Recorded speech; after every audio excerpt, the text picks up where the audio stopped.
Boa noite para todos.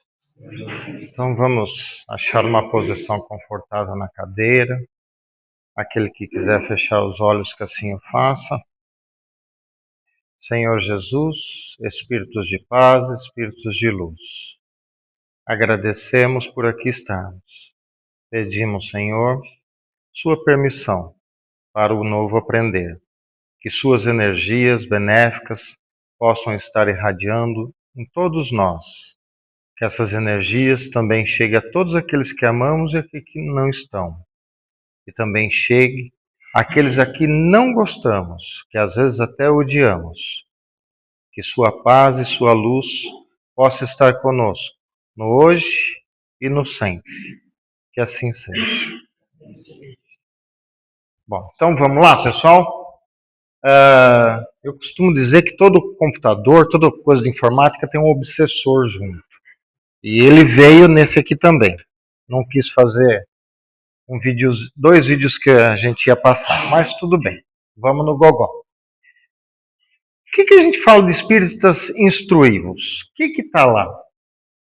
O que está escrito lá? Espíritas amai-vos, espíritos instruívos. Mas hoje nós vamos falar de espíritas instruívos. Por quê?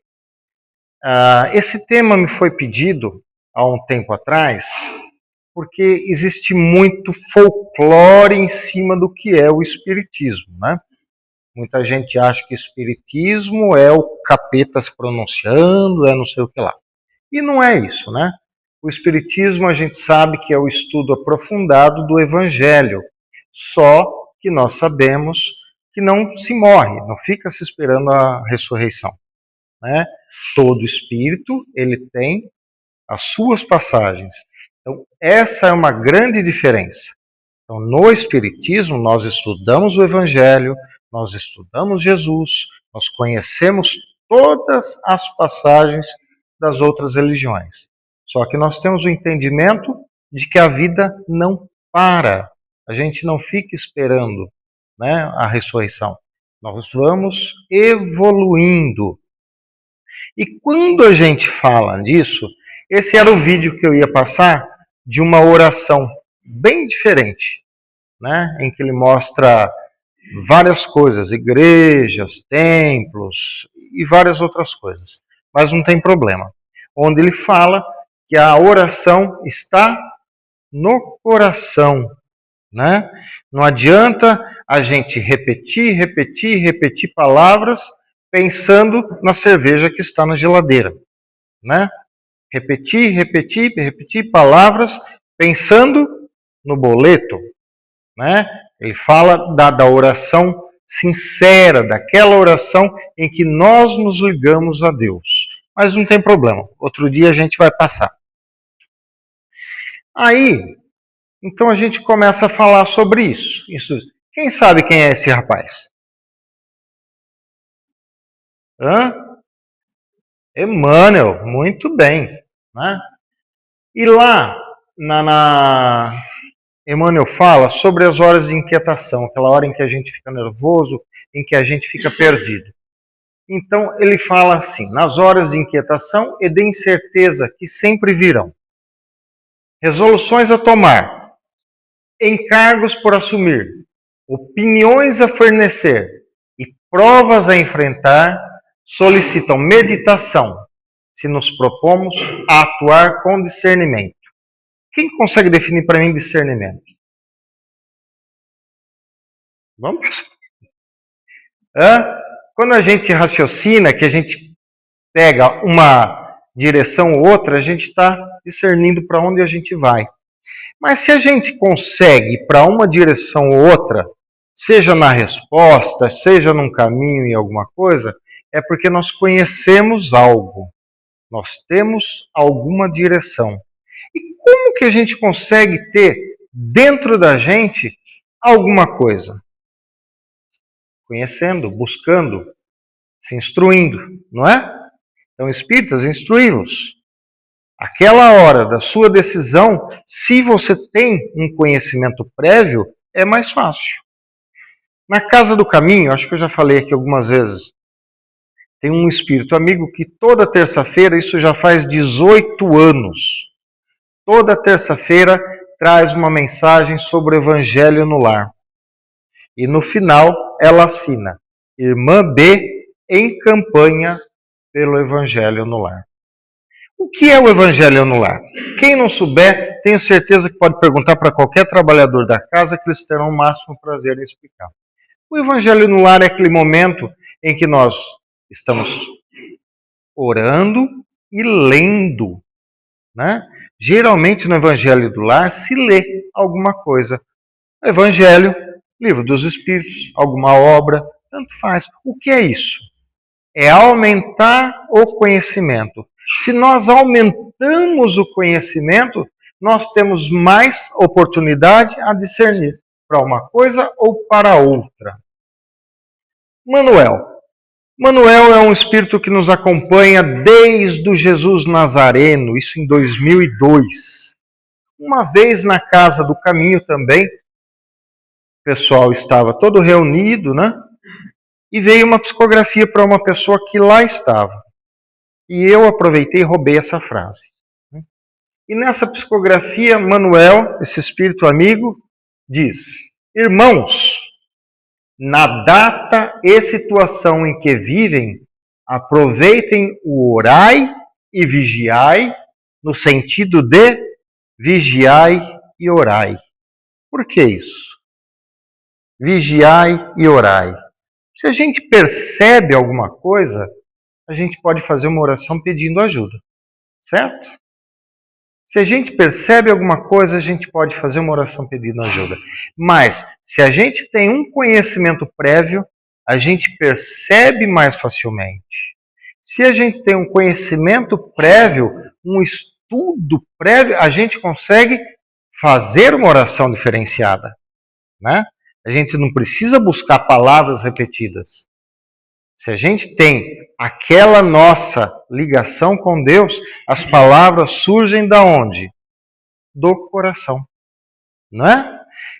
Lá, quando Jesus fala, se tranca no seu quarto, alguém já parou para pensar o que é isso? Uma interpretação para isso? Então eu estou com algum problema, vou me trancar no quarto, vou pedir licença para todos, vou até em casa, me tranco no quarto e depois eu volto? Não. Vamos ver uma coisa, olha. Quem lembra da religião católica? Ó, Pai, Filho, Espírito Santo. Agora vamos aqui, ó. 1, 2, 3. 1, 2, 3, 4. Nós temos 4 partes.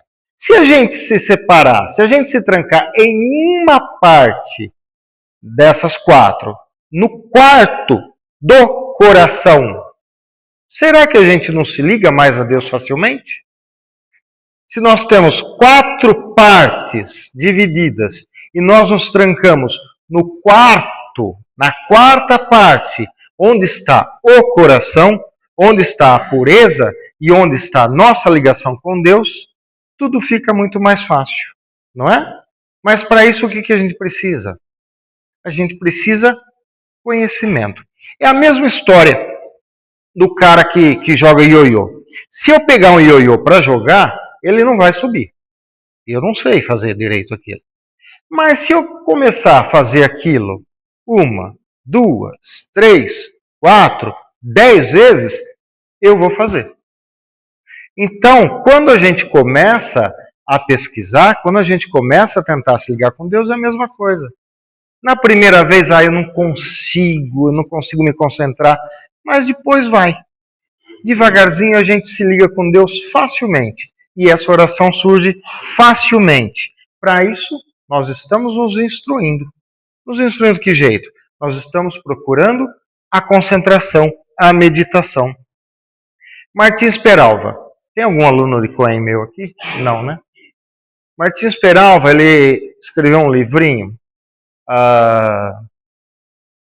não vou lembrar o nome, em que eu usava para dar o Coen. E lá ele fala o seguinte, olha, o espírito esclarecido sabe que somente ele pagará suas próprias dívidas.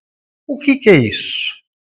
Quando a gente tem alguma coisa que acontece, geralmente se culpa um terceiro, né? A gente tenta tirar aquela nossa culpa e jogar para um terceiro. Não. A gente sabe que se acontece alguma coisa, a gente tem que trabalhar naquilo. Lembra lá do vigiar e orai? Olha aí.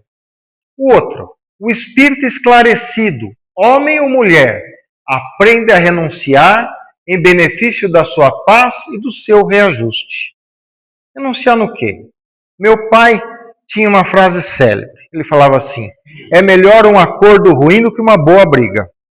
Né? E veja, se a gente renuncia em muitas coisas, né? Ah, deixa pra lá. Né? Aquela pessoa difícil que vive com a gente, né? Ah, deixa pra lá, é assim mesmo. E vai. A gente começa a aprender de outra maneira. E se nós sabemos do que é a evolução espírita, nesses momentos a gente coloca o que em prática? A oração, se nós temos conhecimento. Aí ele fala assim, ó, o mais elevado concorda sempre em amparar o desajustado.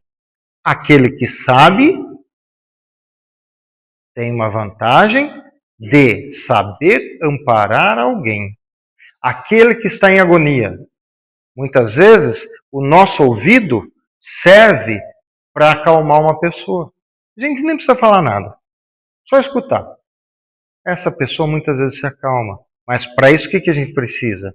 A gente precisa ter um preparo, porque senão a gente também cai na vibração. Né? Quem daqui já não entrou num lugar assim, todo animado, de repente, murchou. Né? Se nós temos um preparo, muitas vezes muda a coisa. Né? É muito comum se entrar em um lugar e fazer uma oração alta? Não, de coração. Né? Você entra em um ambiente e você fala, Senhor Jesus, que o Senhor aqui esteja. Pronto. Não é? Já ajuda. A outra, o recuo, no caso, seria deserção do compromisso assumido. O que é isso, gente?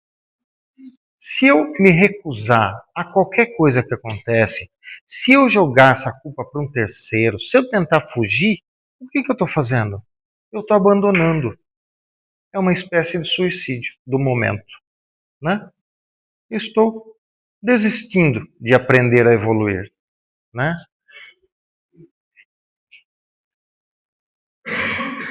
Elaine Aldrovandi. Não me perguntem quem é, mas eu vi na internet e me apaixonei pela palestra dela. Tá? Ela diz assim, não creio que Deus nos condene ou nos castigue por nossos erros, porque, mais do que ninguém, Ele sabe que erramos por ignorância. A muito será pedido a quem muito é dado. Fragilidade, muito mais do que por maldade. Então, Deus, nosso Pai, Ele nunca nos condena. Ele nos dá chance. Só que nós temos o nosso dever. Né?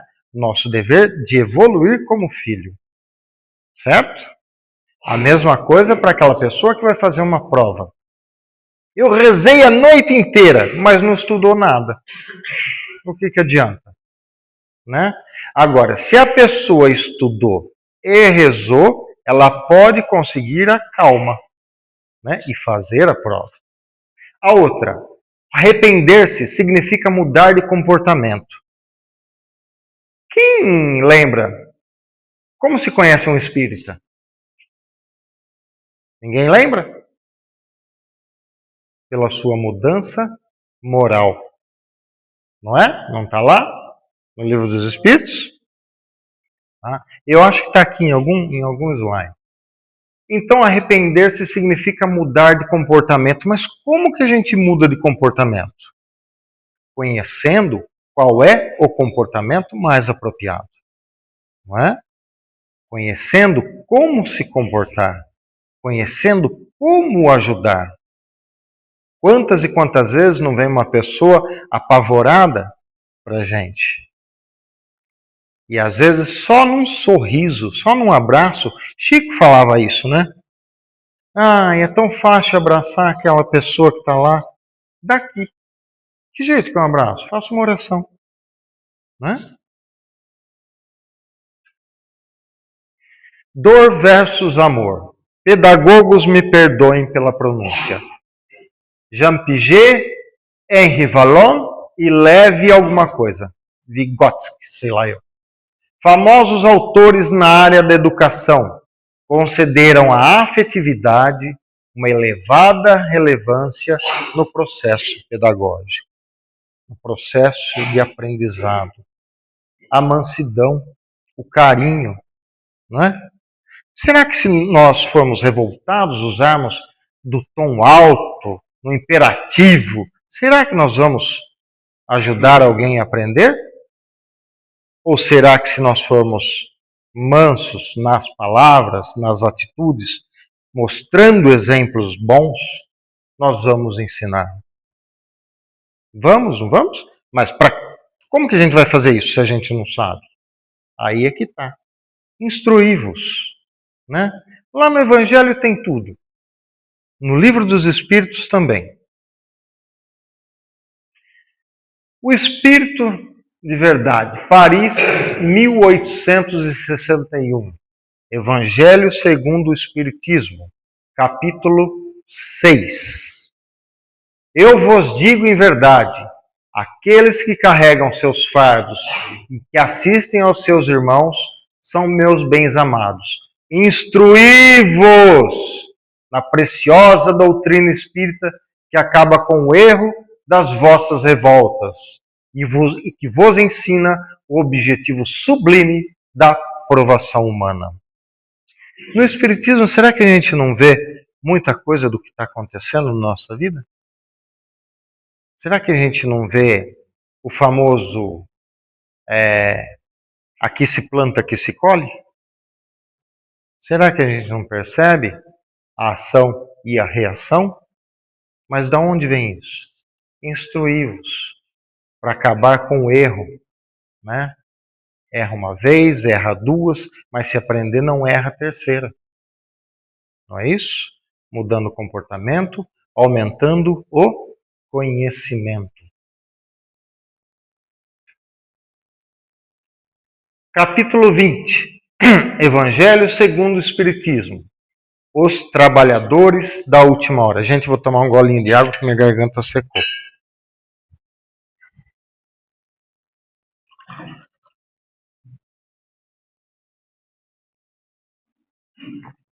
Perdão. Ide e agradecei a Deus a gloriosa tarefa que vos confiou. Nós estamos aqui. Mas cuidado, entre os chamados para o Espiritismo, muitos se desviaram no caminho. Alerta, pois, no vosso caminho buscai a verdade.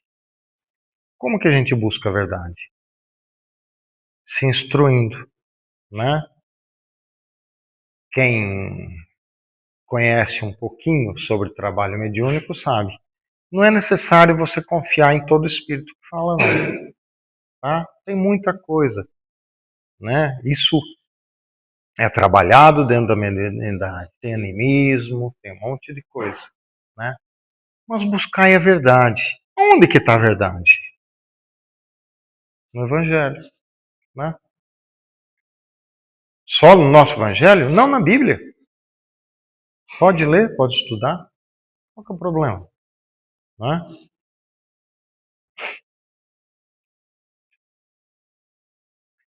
Olha lá, a nossa pergunta lá. Capítulo 17, Evangelho segundo o Espiritismo, sede perfeito. Reconhece-se o verdadeiro espírita por sua transformação moral e pelos esforços que faz para dominar suas más tendências. Mas como que a gente consegue se transformar? Como que a gente consegue acabar com a má tendência? Com o conhecimento, com o saber. Não é? Existe 2 livros, são básicos do que a gente estuda na saúde ligado ao espiritismo. Além da matéria e medicina da alma. Quem não conhece, está aqui a minha dica. Leiam. Maravilhoso. Eu usei na formação de um grupo mediúnico para a saúde. E lá tem uma fórmula, né?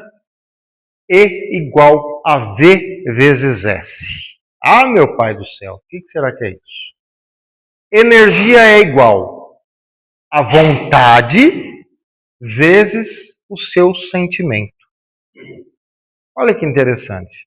É a energia, muitas vezes, passada em um passe, muitas vezes passada em um trabalho dirigido à saúde ou algo desse tipo.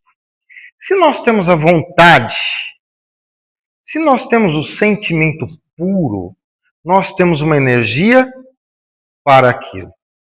Daí vem alguns trabalhos diferenciados, né? A vontade daquilo, o sentimento daquilo se transformar. Mas como que a gente consegue isso? Somente conhecendo para ir se melhorando. Não adianta, né? Não adianta. Tem que conhecer. Aí eu trouxe algumas coisas, né? O Evangelho no Lar. Será que no Evangelho do Lar a gente aprende? Muito, né? Eu tinha um vizinho, o Pedro, agora ele está em Portugal. E uma vez ele não aguentou, ele veio falar comigo. Falou, escuta, por que de quarta-feira você fala sozinho? Eu moro sozinho. Então toda quarta-feira eu fazia o Evangelho no Lar, sozinho entre aspas, né, gente? Porque a gente nunca está sozinho. Se a gente sabe que a gente tem o nosso espírito amigo companheiro, a gente já está em 2, no mínimo, né? E aí eu mostrei o Evangelho para ele, ele não é espírita, hoje ele está em Portugal, fazendo o quê? O Evangelho. Olha que bonito isso. Foi muito legal, né? Então veja, o Evangelho no Lar nos traz conhecimento? Muito, muito, muito. Repito, quem não conhecer o Evangelho no Lar, pergunte a algum trabalhador da casa. Traz muito conhecimento, mas muito, e nos transforma. Aí vem aquela história, mas o que eu faço com criança? Como é que eu vou ensinar o Evangelho? Como é que eu vou ensinar Espiritismo para as crianças? Ah lá, Maurício de Souza, Turma da Mônica. Tem Evangelho no Lar para crianças. Não tem como falar que não tem. Olha lá, linguagem para crianças. Evangelização infantil. Tem sim. Tem muito jeito da gente começar desde pititico. Isso aí. Palestras. Aqui era o antigo Pequeninos de Jesus. Né? Palestras. A gente aprende alguma coisa em palestra? Aprende. Né? É uma maneira de aprender, de se instruir? Sim. Né?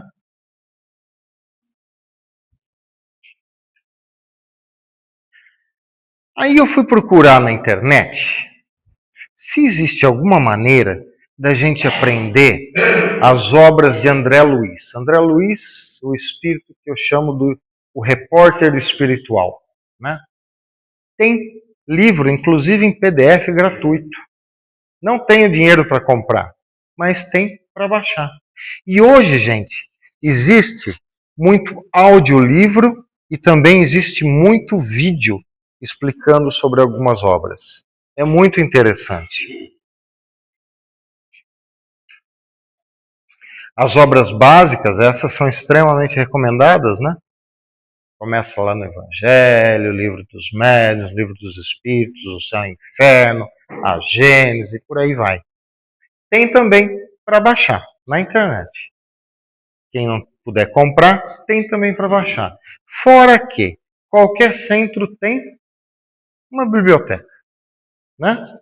Qualquer centro tem uma biblioteca.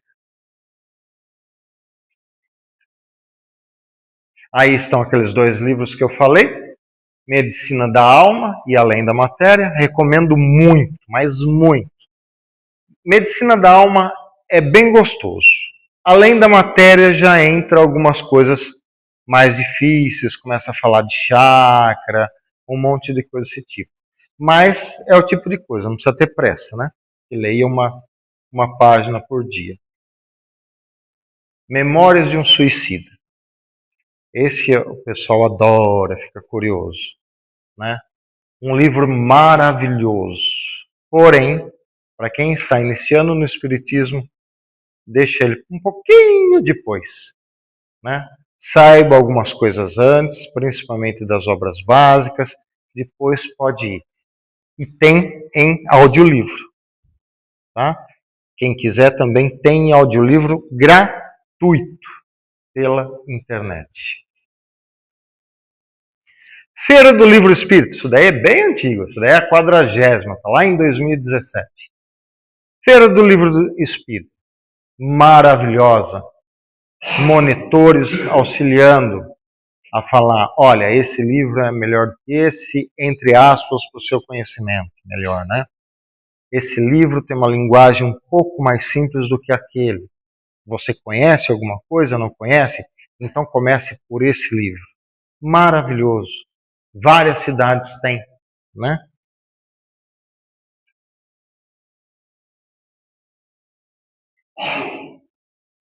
Aqui seria o outro vídeo, que ele fala do Alto de Barcelona. Vocês conhecem? O Alto de Barcelona foi um ato feito, eu não lembro em que ano, em que um bispo, né, o bispo de Barcelona, mandou queimar em praça pública 300 livros dos Espíritos. Isso não foi ruim, não. Foi ótimo. Deu uma propaganda violenta, né? Foi maravilhoso. E qual que é o nosso conselho? Lá na Casa do Caminho, o Rodrigo e a Cíntia, há muitos anos atrás, fizeram uma campanha muito legal, que é a campanha do esquecimento. O que é essa campanha do esquecimento? Você esquece um livro em algum lugar. Geralmente em algum lugar que passe mais gente. Eu, por exemplo, já esqueci muito livro em cadeira de banco. Banco do Brasil, né? Esse tipo de coisa. Eu esqueci muito. Banco de praça, supermercado. Nossa, eu esqueço livro em carrinho no supermercado que vocês não acreditam. Não sei que mania que eu tenho, mas eu esqueço tanto. Vamos esquecer, alguém vai achar. E que livro que a gente pode esquecer? Se quiser esquecer um livro, quem assina o Clube do Livro, tem livro todo mês para esquecer depois que lê, né? Eu geralmente, o Paulo Toma tem o japonesinho da mágica, já veio aqui, né? Ele tem um negócio muito legal, quando ele vai, ele leva o livro para distribuir. O Livro dos Espíritos e Evangelhos, sempre, né?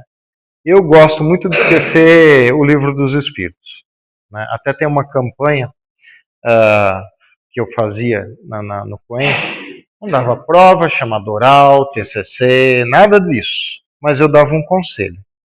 Ler uma questão do Livro dos Espíritos por dia. Deixa lá do lado da cama. Antes de dormir, lê uma questão, uma só. Vai ver como é que aumenta o nosso conhecimento. Uma só, não precisa ler mais. Quer ler mais, leia. Mas uma só já está bom. E dessa maneira, eu me despeço de vocês, agradeço a paciência, a bondade, o nosso cachorrinho se instruindo lá no computador. Tá bom? Fiquem com Deus. Vamos fazer. Obrigado.